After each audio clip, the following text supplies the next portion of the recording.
Hello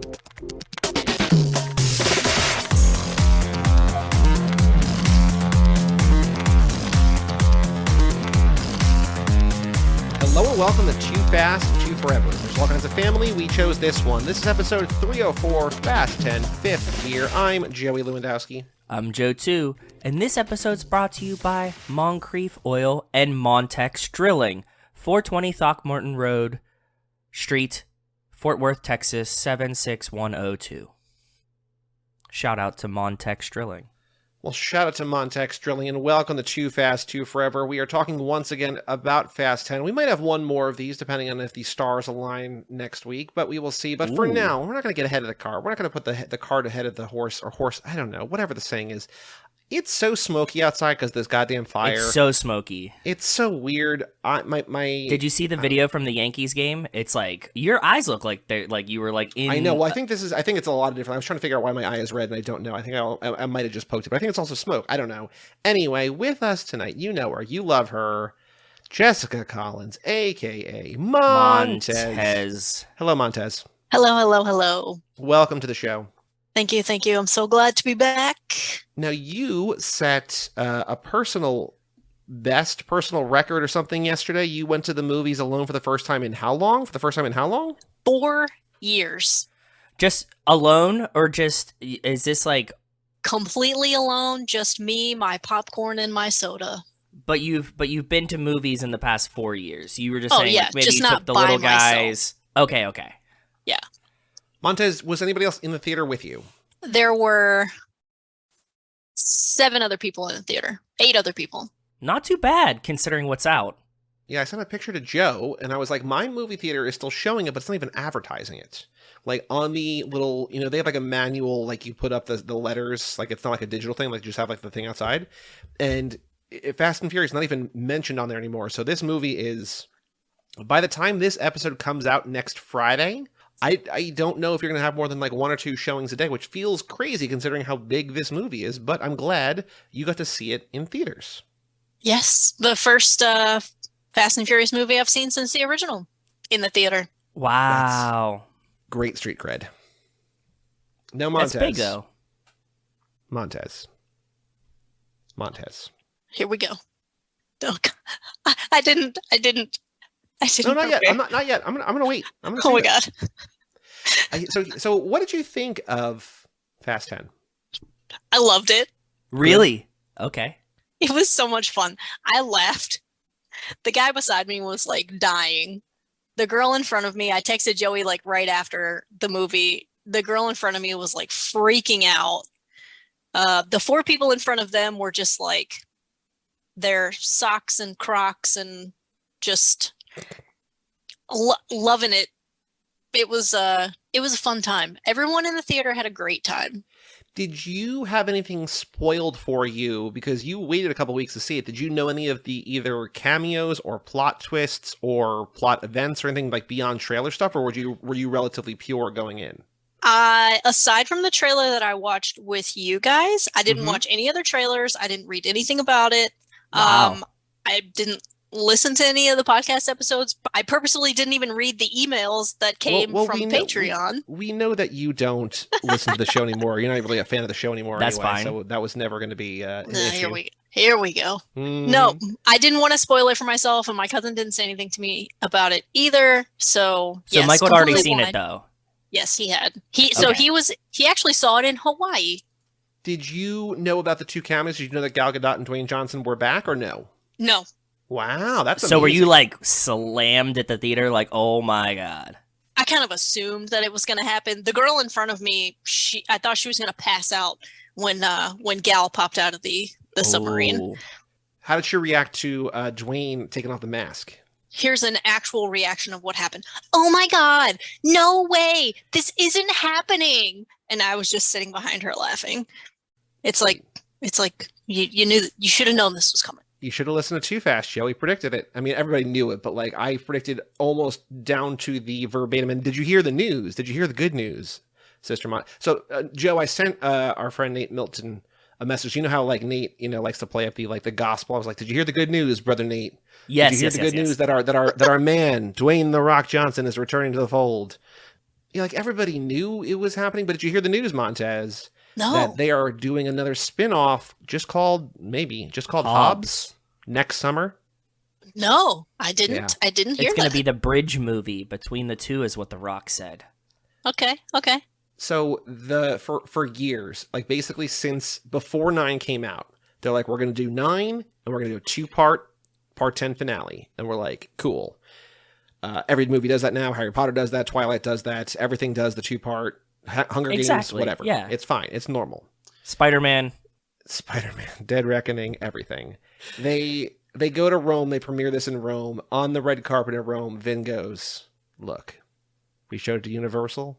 And they were like, can you do 2 more? He's like, we're doing 3. And he's like, maybe. He kind of like shrugs. So then, like 2 weeks after the movie comes out, Dwayne takes to Twitter and posts a 4.5-minute long video, not really saying anything, just like people have wanted me to confirm for a while. I sent it to my friend, and he was just like, what is he confirming? He was in the movie. People saw him in the movie. You don't have to confirm that was him. Like, he's very clearly him in the movie. They didn't AI him into the movie, I guess. But people wanted me to confirm that I'm returning. We're going to do a movie called Hobbs next summer. It's already been written. He did say that he and Vin Diesel put aside their differences last summer, which I think feels a little... That's some Fast and the Furious timelining going on there. I think that could mean last summer or 3 weeks ago, but possibly. Hope you've got your Funderwear on. Not Thunderwear, but Funderwear. All capital letters, Montez. Hobbs is back, and he just got laid. LEI''D. Flower emoji, devil emoji. Luke Hobbs will be returning to the Fast and Furious franchise. Take a pause here for a second. Montez Minute. Hit us. Go now. No. Yes, perfect. Good job. First movie, what happens? Can we just like Nope. play the clip from the movie where my man Ames was just doing his own Montez Minute? I know he did a really solid Montez Minute. He did a really solid Montez Minute. I was very proud. When he did it in the movie, Joey turned to me. He was like, "He's doing the Montez Minute." I am not in the theater texter. I pulled out my phone because no one was sitting beside me, and I was in the way back, and I texted Michael and I said, "This man is doing a Montez Minute." I don't like taking my phone out in theaters, and like when I saw Guardians 3, I had to take my phone out and I Googled, how is Gamora back? Because I didn't remember. I'm like, this seems like a pretty big plot point. Gamora died. How is Gamora back? Anyway, Montez, go. Okay, the first one is our Brian and Dom and Mia love triangle, where Brian and Dom doing this when I can see your faces is even worse. I'm not gonna look at the screen. Montez has been watching a very specific search on Pornhub with the brother-sister love triangle, but keep going. You're my sister. Oh no, that's so gross. Okay, Montez, so it's your words. In my defense, you kind of hit me a lot at a left field here. You're undefendable. I am. Listen, I don't make the rules. Okay, so in the first one, Brian is a cop. He's trying to prove himself. It's basically Point Break. He lets Dom go.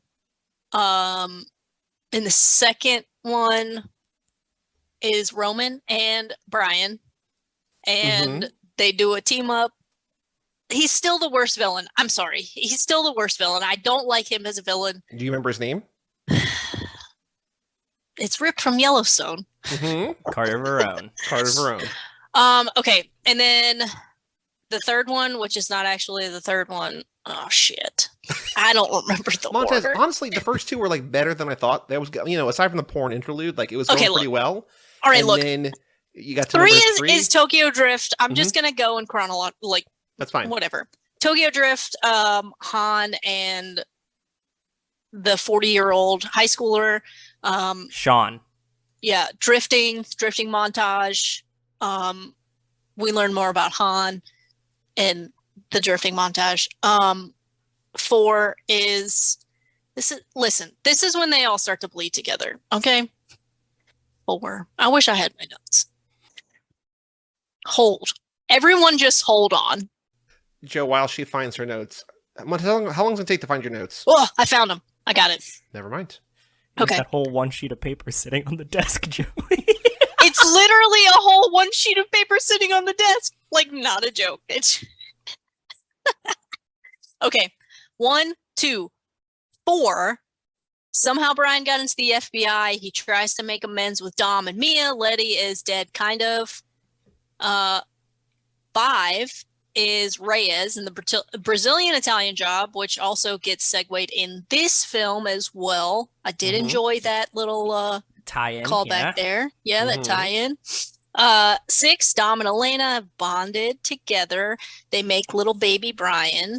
But Letty's also alive, so he's back with Letty. Dom's back with Letty. That's it. Then Tokyo Drift. Then 7, Letty gets her memory back. Dom almost dies. Brian and Mia quit the family, kind of, because they gotta go do the family thing. 8, Shaw saves the baby. Yep. Hobbs and Shaw is just a giant pissing match between 2 dudes. Yep. Also call back to that Pornhub search of brothers and sisters and the throuple thing. And then you 9. said it, not me. I did say it. 9, incorrectly applied physics to magnets. Done. If you were to describe 10 in the Montez Minute, how'd you do that? That is not how bombs work. Okay, fair enough. Also, pastels are really in right now. Apparently, yeah. All right, back to the post by Dwayne. Your reactions around the world to Hobbs' return in Fast 10 have blown us away. Blown mind emoji, prayer emoji, earth emoji. The next Fast and Furious film, you'll see the legendary lawman in will be the Hobbs movie that will serve as a fresh Hobbs, new chapter and set up for, all caps, Fast X, Part 2. Last summer, Vin and I put all the past behind us. We'll lead with brotherhood and resolve and always take care of the franchise characters in all capital letters, fans that we love. I build my career on, quote, an audience first mentality, and that will always serve as my line break, North Star, star emoji. Congratulations to my Fast family and Universal Studios on the global success of all capital letters, Fast X. And as always, Hobbs and at $7 prod are motivated to help take the Fast franchise to new and exciting places for fans worldwide. Quote, Daddy's got to go to work. Hashtag Hobbs is back. Hashtag Fast and Furious. Hashtag put your Funderwear on. Now, Joey. the exciting thing, Montez, and then Joe, I want to hear what you say. Vin Diesel, a producer on this film, not a producer on Hobbs and Shaw. So he's going to be more involved. This is going to be more integral to the core franchise, which is very exciting. Joe, what you got? I was going to say, I was just thinking about it right now, and I don't think we've talked about this yet. But what if, in the wacky naming conventions, that for the next movie, they go FX:II? Fixie? That would be my favorite iteration of how they can display the name of this movie. There was, Montez, do you remember the original Xbox game 13? It was XIII, and it was like that cel-shaded first-person shooter. I remember. Oh, yeah, Joe, Yeah. you were, that was a video game era, you were in it too. Yeah. Like, that would be cool. So they have, like, I guess... So if we're to believe that the 3-part is Fast 10 Hobbs, Fast 10 Part 2, FXII, there might not be an FXII, in which case I would want them just to drop the F altogether and just do X:III, but there might not be one of those if Hobbs is the second of the 3 parts. I don't know. Who knows? What if it's like Hobbs in parentheses FX B or like point like 1.5? It's got to be like Fast and Furious presents Hobbs. Yes. Like there's going to be at least some kind of goofy thing. I needed them to go back to actual numbers and then come back to Roman numerals. Like I want it to be as confusing as possible is what I'm trying to work out here. Like what's the most confusing way? Go ahead. What I want, and I think someone else on the show has already made this joke, I want Roman numerals. I don't know what that means, but I want Tyrese to be maybe in the number. Can he just like be the number? Can they just Prince? use him? Like he has his own arms up, legs out for the X. Yep. And then like this. Yeah. If they do a Roman spinoff, it has to be called Roman numerals, right? Man, I hope so. That would be awesome. Montez, what was your favorite part of Fast 10? I had a lot of them. My favorite scene though is when Jason Momoa is doing the dead guy's nails. You like that? Okay, that was polarizing. It was hilarious. I loved it. That was one that apparently they were almost going to cut, and they weren't sure because it was polarizing to, like Joe said, to fans, and they showed it to the head of Universal, and she was like, "Nope, keep it in, keep it in." Yeah, it was hilarious, and it showed how absolutely psychotic he really is. Where does this movie rank among your favorites? We don't need new rankings unless you have new rankings, but like where among them? Top chunk, middle chunk, bottom chunk? Top. That's good. Everybody seems to like it more than 9, so that's a good thing too. Everybody that we've talked to, everybody that has talked to us online, everybody is way more hype on 10 than 9 for sure. It was more fun. I mean, 9 was fun, but this was like, I feel like this movie they were leaning more into the, let's just be absolutely absurd. I mean, like the Lego bomb rolling through the streets.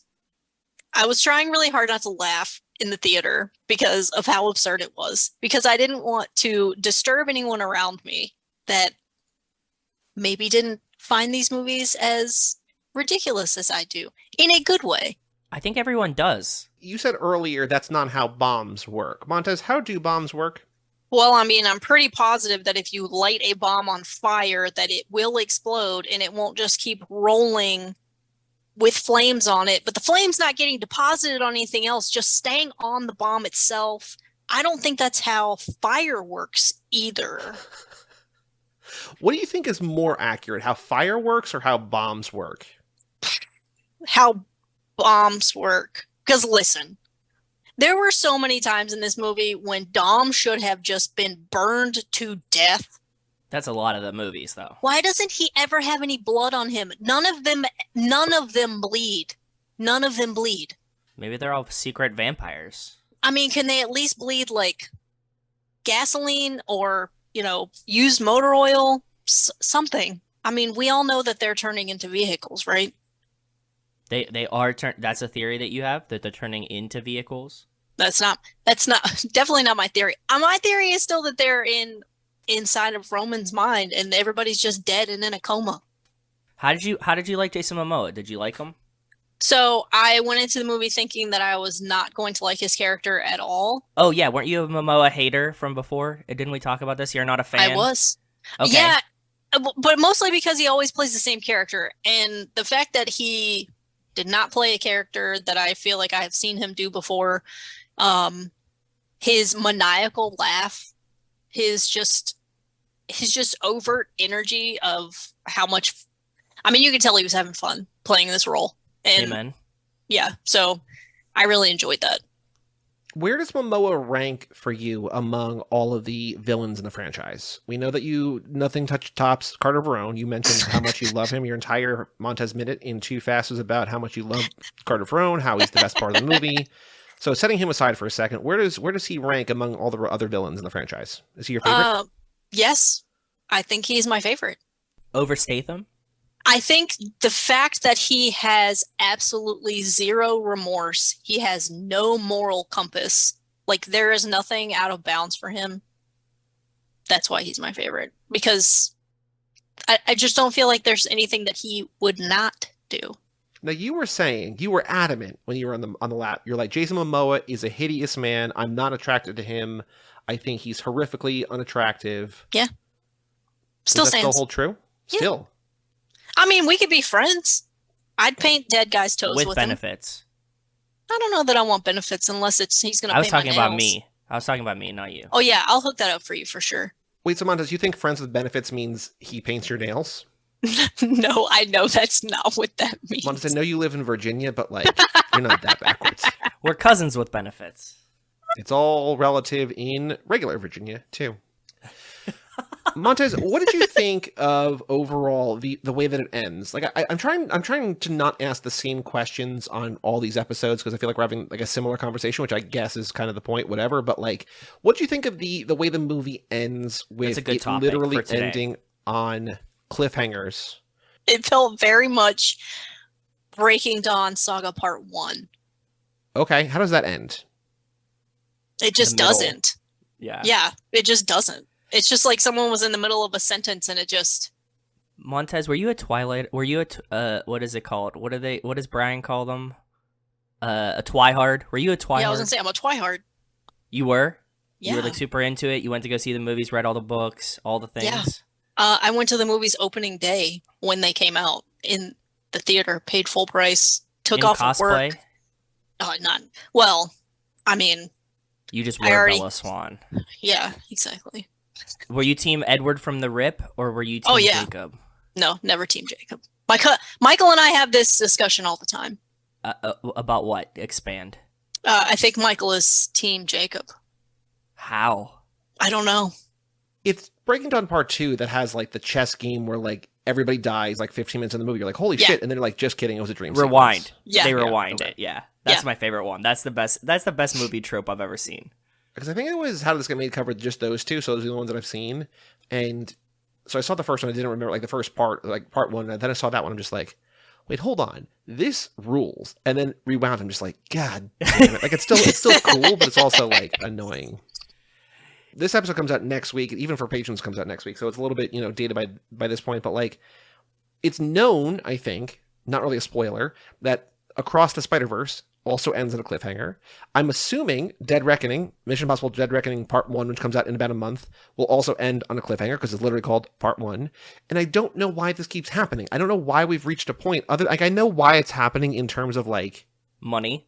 And I get TK's point last week with Nico Kevo on X's for Show that he's just like, I'm down for like anybody trying something new and releasing movies. But like, as satisfying as a movie can be, for it to just not really reach a resolution just feels kind of like lacking. Like, Montez, aside from it feeling like Breaking Dawn, do you mind that it doesn't really have an ending? Are you like cool waiting 2 years for this conclusion?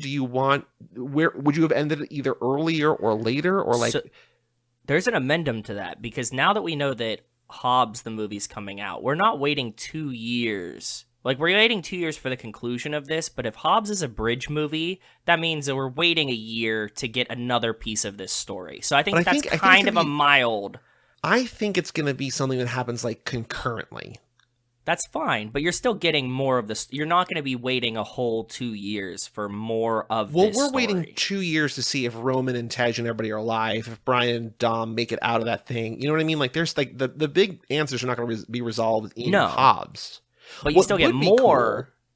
We could get answers to non-cliffhangers. Like, we could find out where Shaw is, if he saves Mama Shaw, if Mia is around, all this different stuff. But, Montez, thoughts on the sort of lack of resolution other than a feeling on Twilight? So I feel like, and I might be getting this timeline wrong, I feel like the Harry Potter, the two last films in Harry Potter, I feel like they did it best because they were released fairly quickly after each other. So it didn't feel like there was a lot of gap in time. And I feel like that's where we're kind of running into the problem of we're deciding to make these movies into multiple items that are going to just end, a year or 2 or 3 down the road because of one reason or another, and not thinking far enough ahead to have filmed all of them, like all of it all at once, so that, they could release it in more quicker sequence. Yes, thank you. Like, if we got one at Christmas, you'd be happier. Well, that's the thing. Yeah. Like, when Matrix Reloaded ends on like a terrible cliffhanger, but that's in May, and then Revolutions comes out in November, right? Like, it feels like that was like, all right, like this kind of sucks. Like, that's a real like sort of slap in the face. Like, this is, I can't wait, but like I'm only have to wait 6 months. This is like 2 years. I mean, the Hobbs thing, to your point, Joe, it's a year, but it's still like it's 2 years before like actual real resolution. I feel like nobody really thought that far ahead. I mean, if they're doing it from like a money standpoint, yeah, sure, fine. But I think it's a disservice to the fans to make them wait that long. Aside from Jason Momoa's hideous looks, was there anything about this movie you did not like?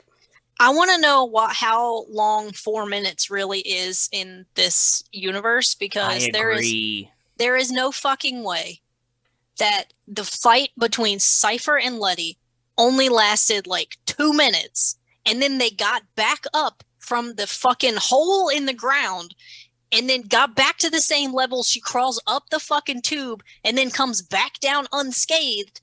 And where'd they get the fucking jackets and boots from? Like, well, What? Well, Montez, I How will did that tell all you, happen in 4 minutes? remember that between 1989 and say 2004, Mia ages from age 16 to 19. Yes, I forgot about that. So in 15 years, she grows up 3 years. So 4 minutes could be A lifetime. But I had the same thought, and you can't even use like the Joey explanation of like the world's longest runway, where it's like, well, you're kind of seeing all their perspectives at the same time. No, this is just one fight scene that lasts 7 minutes. Yeah. And then they're like, okay, we have 2 minutes to get out of here now. And you're like, I don't think so. Well, that's the whole, like, I still, like, that's the thing, that's one of the things I most want to see. Because, again, we mentioned this on the Nico Kevo, the brief intro that we did before we played the rest of that episode.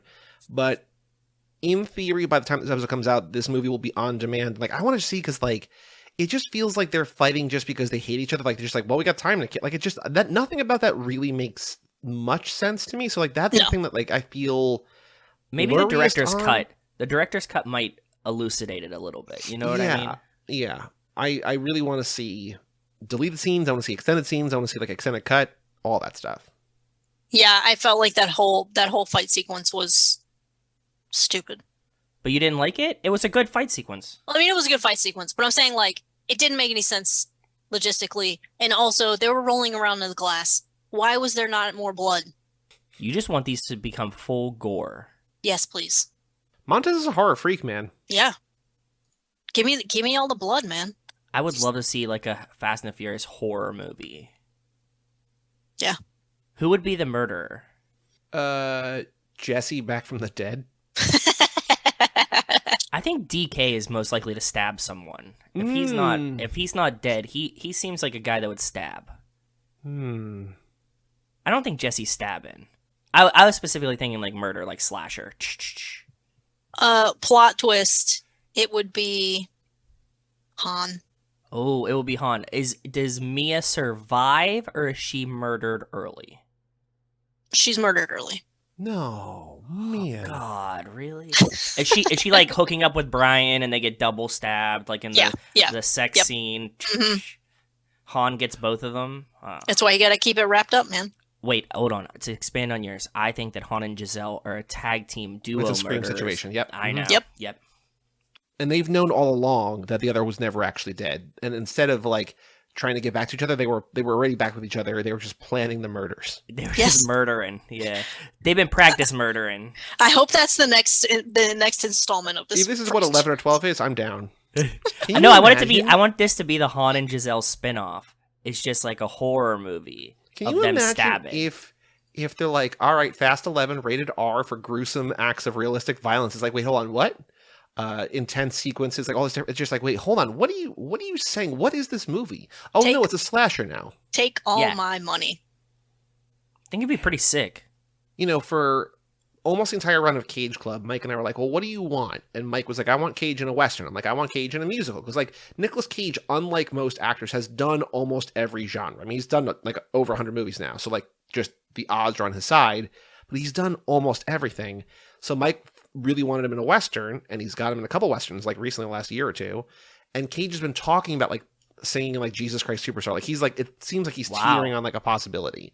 But we've never really done that for Fast and Furious. Like, we've talked about, like, who we want to add to the franchise, who we want to see. What like, other genres that we want. That's what I was just thinking, yeah. Yeah.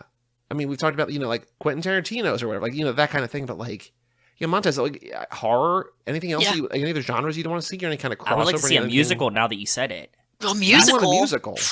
Yes, if there's a Fast and Furious car-based musical, not like Grease, I'm not talking like a musical that like kind of has cars. I want them to be singing about their cars, singing about Nos. I want The Rock dancing. Can we have like Titan? Like someone falls in love with the car. Can we have a car, baby? Yes, thank you. You fucking Virginia redneck Titan. Not that I even have ever heard anyone else pronounce that film. That was me trying to pronounce it on my own. Titan. Yeah. That rules. Apologies to everyone also, Joe, out there. we're gonna do Titan for this at some point. It's cool. God, I'm down. Damn it. Please, can I be there? I haven't seen it yet. You know what you got to do? Use the powers of cousinly persuasion to convince Michael to pick it for, because he picked a movie for the next lap, but we could push that to the following lap. We could do Titan this lap. Text Michael, Convince him to pick it. We'll get it in there. Done. Cool. Okay. Montez, what do you think happens in the next movie? Not in the Hobbs movie, but like when we resume this story where this gets left off. What do you think? Where do we go from here? Did anybody die in this movie at the end? Yeah, do you think your boy John Cena is dead? Now, okay. Well, if we're talking fire physics, he's probably still alive. Why? Okay. Well, because she says fire doesn't work like fireworks, so like... Oh, so even if the car explodes and catches on fire, he's probably fine. Yeah, I mean, Dom was fine. Okay. That's fire-ass logic, if I've ever heard it. Yes! Because we were saying it was Reaction Rocket. I remember this time. Where he's like, he has that speech, he gives that speech to Baby Brian, where he's just like, I used to be afraid of cars because my dad died in an explosion. And then like for him to die, quote unquote, die in an explosion like 5 minutes later, it's like, that's not right. That's not normal. Yeah, it seemed a little predictable. I don't think he's dead. I think he's fireproof. Okay. Just like everyone else in the Toretto family. The plane with Han and Roman and Tej and Ramsey, do you think any of them died? No. Do you think Dom and Baby B are going to die in the dam? I don't think that Vin Diesel is going to let any of this fucking family die. Right. That's a good point. That's like just from the Vin perspective, yeah. Which also, if that is the perspective, where's the anxiety and like the stress and the tension and like the fear that one of your favorite characters is going to die if you go into it with the mentality of, I don't think he's going to let any of these people die. Like, this is going to end up with an incredibly happy rainbow ending. So you're not on my side where you think that I think Dom dies in the end. I mean, I'm with it. Or is your rainbow happy ending included dead Dom? I just want someone to die. You want anybody to die? Just anybody. I mean, like anybody. Like with the last season of Stranger Things, more people should have died. Yeah. I'm still working through that. That is a tough show for me to get to. Yeah, I know. So what do you think happens in 11? If we are to believe it is the finale, if it's the final core installment, barring spin-offs, barring side movies, whatever, what do you think happens immediately and then long term? I don't know. I feel like somewhere in there that Brian's going to come back CGI'd and fucking save everyone's ass. And that's just going to be really weird. Do you want him back in any way or no? I mean, I know that like they've said that they would bring him back and his family's like on board, but it just feels weird. It does. I think I agree. Them not addressing that his car pulls up at the end of 9 and then he's not at the barbecue in the beginning of 10 is kind of weird. I mean, they're different. Yeah. Different barbecues, but I mean, but they're leading you to like they sold us at the end of like Leterrier had to come in and be like, "You guys are on a way bad path. Let me unfuck this really quick." I mean, didn't they leave a seat empty at the table though? Kind of. Maybe they're just practicing Judaism. Yeah, maybe.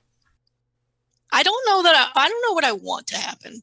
I want to know how the fuck Giselle got into a submarine and why is she besties with Cypher? Is it the same submarine or a different submarine?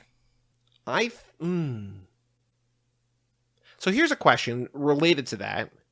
Same submarine, different submarine. Is Tess good or evil? Is she in cahoots with Cypher? Is she in cahoots with Gal? Is she on that submarine? Is Mia on that submarine? Montez, what are your thoughts on all the ladies and where they're going to wind up? Also, what do you think of Brie Larson in this? Just talk about any kind of lady stuff you want. I mean, she's gorgeous. Her shoes were amazing.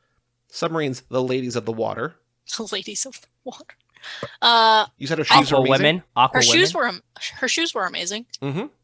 You know that Nicole Kidman plays Aquaman's mom, right? So, like, I want Nicole Kidman in these movies. Oh, we haven't said Nicole Kidman, have we? Mm-mm. As someone we want to add, that would be excellent. I mean, we've already got Black Adam and Aquaman, so... We got 2 Aquamen. We got Ratcatcher. We got Peacemaker. Oh, yes, Peacemaker. Man, those tapes got me. Made me want to go rewatch Peacemaker. Honestly, I don't know what I want out of these films. Like, I'm not sure. I'm not sure what I want as a resolution, because as of right now, it just feels like there is no end. Like, the only way that any of this ends is if they die. Because, I mean, everyone's always after Dom. Someone comes out of the woodwork somewhere. But the ladies? I feel like, yes. But Thank the you. question that we asked. We're circling back. My brain was going off on a tangent here. Listen. I could feel it. It is past my bedtime. You're a real trooper, Montez. Thank you. The ladies. I feel like they're gonna put their differences aside. They're gonna team up. I don't know if Brie Larson is good or not. I feel like she's teetering on the edge of, maybe she was working with Cypher maybe she was Cypher's protege, like secret protege. Her dad was Mr. Nobody, but she was also Yeah. Cypher's secret protege. Yeah. As a teenage rebellion against Yeah, her because father. because she was just Mr. Nobody's daughter and nobody took her seriously, so She's like, I'm gonna be a somebody. Wait, do you say that nobody took her seriously or nobody took her seriously? How do you mean nobody took her seriously? Nobody took her seriously. Mr. Nobody or just the common noun nobody? Just the common the common nobody. Also her father. She has daddy issues. So here's a question that I want to get, because Reaction Rocket just tweeted a thought at us today. I want to bring that up next. But do you think, is Dante in conjunction with Ames and the agency the big bad, or do you see someone bigger, more menacing, more whatever I want to talk coming about in the this next too. movie? Yeah. Is there someone more menacing than Dante? I feel like the agency as a whole is the bigger bad guy here. Okay. Is the agency related to Etion from Hobbs and Shaw? I mean, it has to be, right? Does it? I don't know. I feel like logically that would make sense. So we found out in the last week or two, Alan Ritchson, who plays Jack Reacher in the Amazon Prime series and also plays Ames in this movie, said that role he was cast in was meant for Keanu Reeves. But Keanu had to drop out due to scheduling conflicts, so he took the role. And so Rocket said, theory, fans are sleeping on Agent Ames, the agency, as the, quote, big bad of the franchise, only because Alan Ritchson, although he's great, is still a smaller name. If Keanu would have taken the role of Ames as originally offered, no one would even be questioning this. I agree with this. When I read this today, that was pretty mind-blown, to be honest with you. I don't know that I see Keanu as a bad guy. Have you seen The Bad Batch with Jason Momoa in it? I have not seen it yet. Keanu's a bad guy in that. Keanu plays a good bad guy in, the Neon Demon. He's a creepy dude. He does play a good bad guy in Neon Demon. That's true. Yeah, I don't know. I think Rocket, it's a very simple framing of a thing that I didn't think of, right? Yeah. I just feel like the agency, I think the casting aside of you know what I really want from Hobbs, Joe, is I want Mr. Nobody. You want Mr. Nobody back in Hobbs the movie?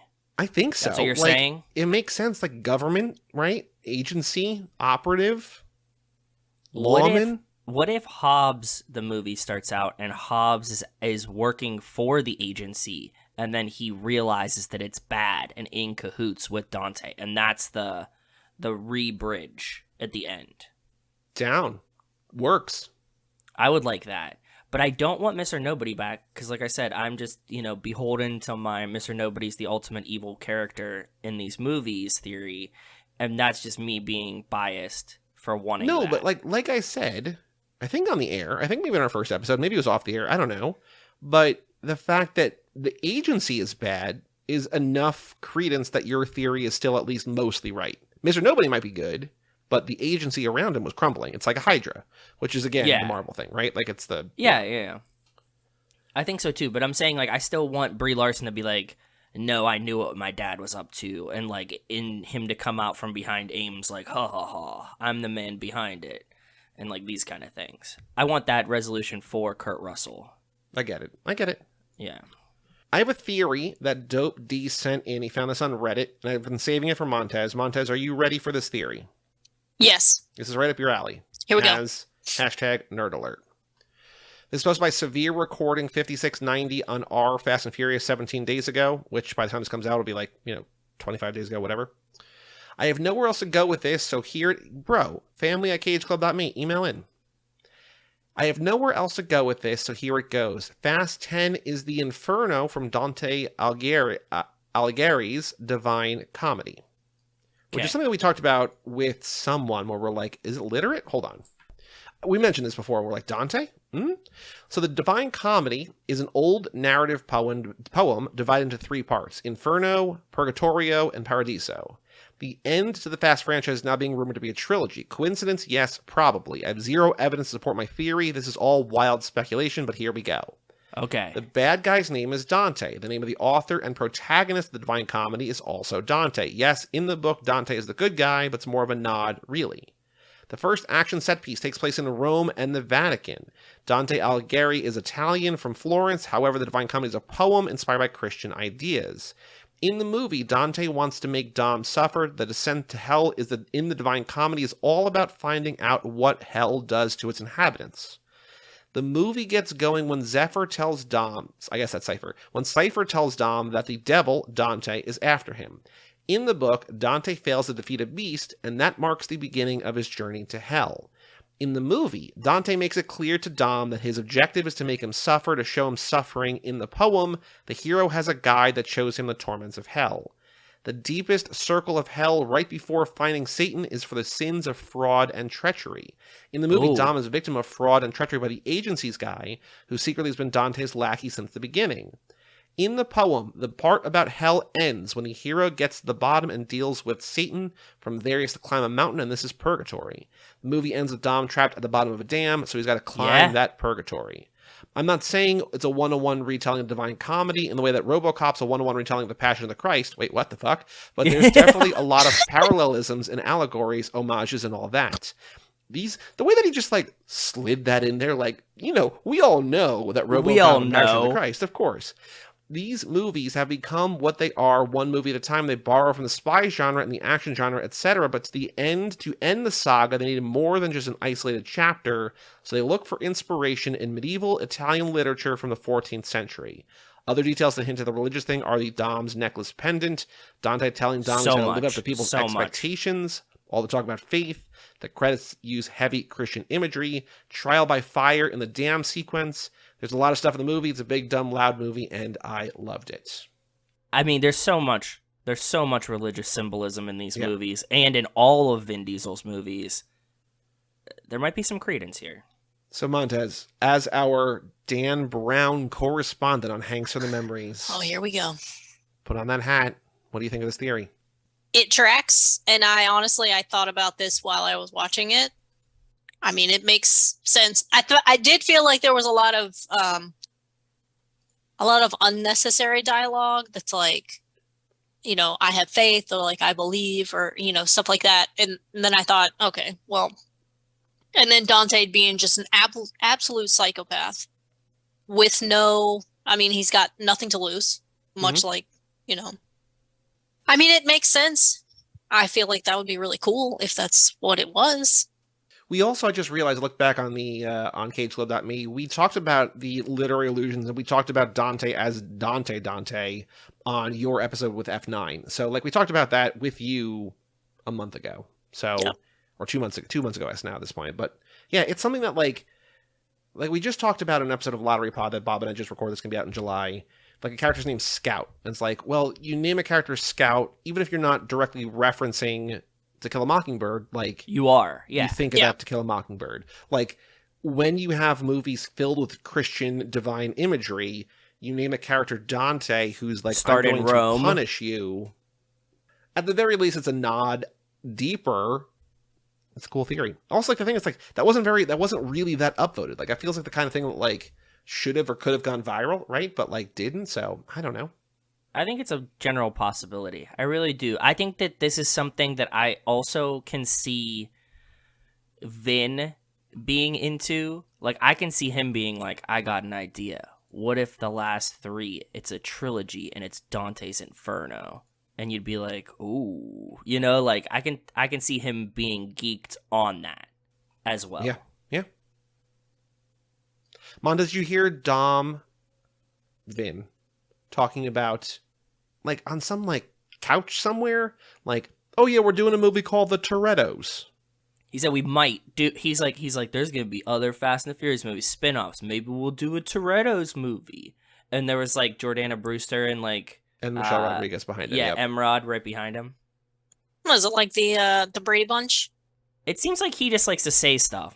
I'd love a Brady Bunch type intro, where everybody's little faces pop up on the screen. Well, Montez, boy, do I have a Facebook page for you, because that I was has just been gonna our say, Facebook banner for the since entirety of ever, like for years. That's Joe was funny. been. Joe was like, "Here's a good idea. Can you do this?" I'm like, "Yeah, it's easy." So I just did it, and Ann B. Davis's Alice is in the middle, and like, basically no one has commented on it. It's so annoying, but it's so funny. If I had a Facebook, I would comment on it. Hold on, Montez. I will send you a link to it. Hold on. So I don't know if you guys felt like this when you were watching the movie, but did you feel like you were watching something that you were watching back-to-back episodes of a show? Interesting point. We talked about this on a previous episode, which I know you will get to because I know that you were going to catch up on all these episodes again, that Louis Leterrier gave an interview about how he broke this out like a series of television, like a season of television, because there was too much going on. And so if it felt like TV, it's because he made it like TV, basically. Then that makes sense why it feels like that. And that's why also why it feels so parted out, in the sense that like he's like, we had too many characters, we didn't want to like give anybody like no screen time or too much screen time, so that's also why it feels like you're just following 4 different stories in a loop, right? Yeah. Montez, any other thoughts about this movie? No, I feel like everything about it worked. Did you see the picture that I sent you? I did. I love it. Cool, good. Will you see the next one? Yeah, of course. Will you come visit us and see it with us in the theater? Commit now. Yeah, my children should be old enough for me to leave them alone with someone else by then. In 1 year? Yeah. Okay. Okay. Now, Montez, I don't know if you know about this, but when Joe and I saw with our family, which you will one day be a part of in person. Next time, as she just committed to. Mm-hmm. We saw it at the AMC. Oh, I'm excited. Go ahead. And Yes, they were giving out packs please. of cards. And so we each got cards. I got Tyler's pack. Joe had his pack and Rachel's pack. So we each had 2 packs. But we don't have complete sets. So Joe and I went on eBay.com and a site for bidding. And we bought 6 packs for a total of $40. So I'm going to open them now. And we're going to see. And Montez, I know how much you love John Cena. So if we get a spare Joe, do you already have? Do you have the cards? I have a bonus. Yes, I just pulled them out, and I do. No, I have an extra Statham and an extra Cypher. But do you have a Cena at all? I have 1 John Cena. Okay, because if we get an extra Cena, which we're going to get, Montez, I will mail you Yes. a Cena because I know that he's your boy. Yep. America's Also, treasure. So Ryan sent his pictures. He has a Mia. He has a Cypher. He has a Tess. He's got a Deckard, and he's got a Jacob. I don't have a Deckard, but I'm assuming I'm going to get a Deckard. But I have an extra Deckard for you, remember? Oh, yeah, we're trading Han for Deckard. Right, that's right. Yeah. I'm just going to cut these open at the bottom because these packs They don't were open painfully hard to open. I remember that, yes. All right. Pack number 1 of 6. It's also funny that these are so like weirdly cut. Like if you feel on the sides, like they're not even at all. All right, so the first one up, we got a Letty. Okay. Second one, Montez, all ready for you. Yeah, boy. Look at that. Joe, I got a Deckard Shaw. Cool. There you go. Got another Cypher, and got another one. Tess. I have a Tess too, yeah. Okay. How many is there total, did we say? I think that, there's 14 character posters. The one rare one is Dom. I'm getting a Dom from Heather when I visit their housewarming this weekend. Pack number 2. Cool.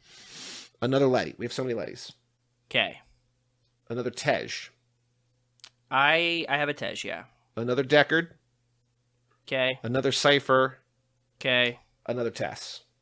I got all of those. This is failing spectacularly. We think there might be like an Isabel. I don't know. There also might just be 10. We might just be missing the Dom. That might be why we're getting so many duplicates. No, I only got 7 right now. Well, I have 9 different cards next to me. Yeah, I need a Han, and I need something else. There might be 9. Yeah. Yet another Letty. Okay. Yet another Jacob. Okay. Yet another Deckard. Yep. Oh, right. Roman, which I traded to Mike Manzi. Nice. Okay, cool. I need a and Roman, another Tess. Okay. So maybe there's 11. Maybe there's the 10 plus the Dom. With 3 more packs. Okay. So, Joe, you have 7. Which 7 do you have?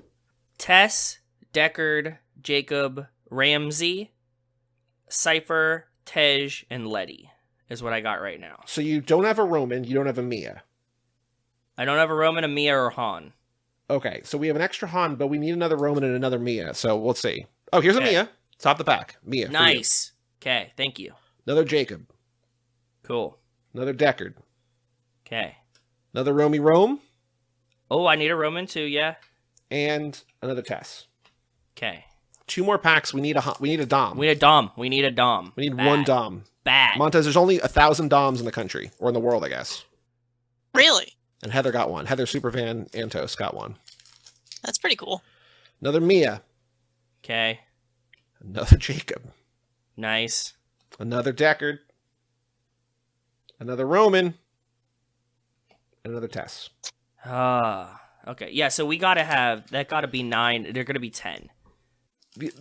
So before I open this pack, I mean, I cut it open, but before I actually look at these cards. So if you look at the character posters for these movies, Yeah. the ones that we don't have, Dante, But I don't think they made them, because if we opened now 10 packs and Isabella nobody has Ames. it. Yeah.